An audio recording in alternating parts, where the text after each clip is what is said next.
Okey, kepada pengguna SATS, saya bagi kamu dua pilihan, sama ada kamu nak guna versi 1 ataupun versi 2. Okey, versi 1 adalah di sebenarnya dalam head count je yang membezakan dia, iaitu bila kita dah buat ETR semua dan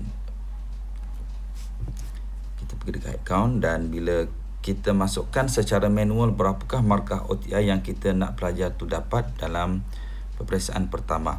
Contohnya ikhwan ni kita boleh masukkan secara manual saja, katalah 40, kita nak dapat dia dapat 45 pada peperiksaan yang seterusnya.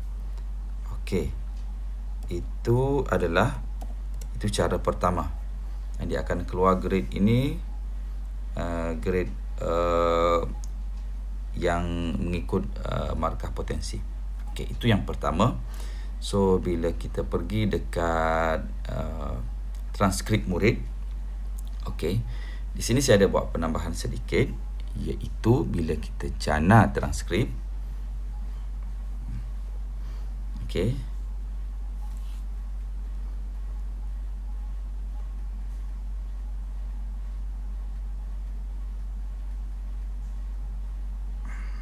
saya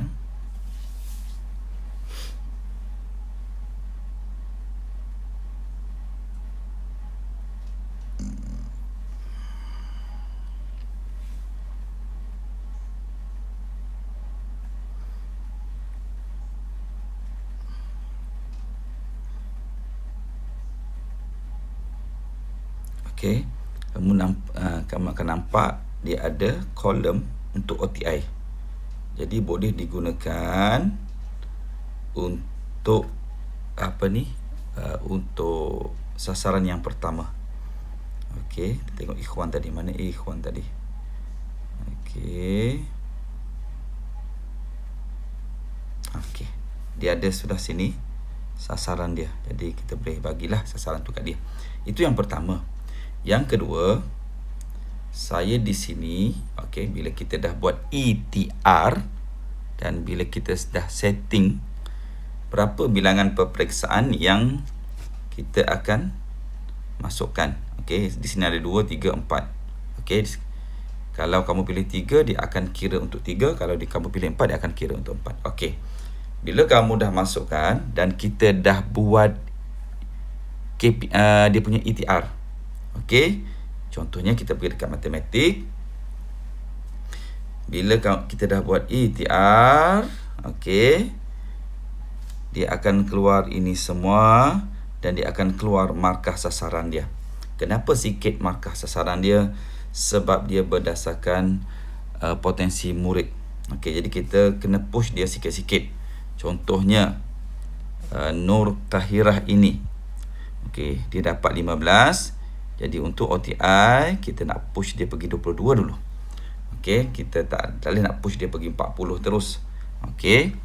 So yang ini Nur Hidayana Abdullah daripada 14 pergi 22, 9 pergi 18 dan seterusnya. Okey, so di sini kita kena berlapang dada. Kenapa kita masih lagi target dia pergi C? Sebab kita nak push dia sikit-sikit. Okey. Okey. Dan bila kita pergi dekat transkrip murid, okey, dia akan keluar macam ni. Dia akan keluar semua. Jadi kita boleh bagi tahu murid, okey, ATS 1 awak kena dapat 34. ATS 2 kita up jadi 40. ATS 3 dan sekarang ni kita nak target dia pergi 51. Itulah dia punya rationale. So cikgu pengguna-pengguna SATS boleh buat pilihan mahu guna yang mana. Okey. Dan sebenarnya bila kita pergi dekat Google Drive, kita exportkan, okey, kita boleh dapat yang macam ni lah. Kita punya transkrip itu. Okey, jadi dia ada OTI kat situ. Okey.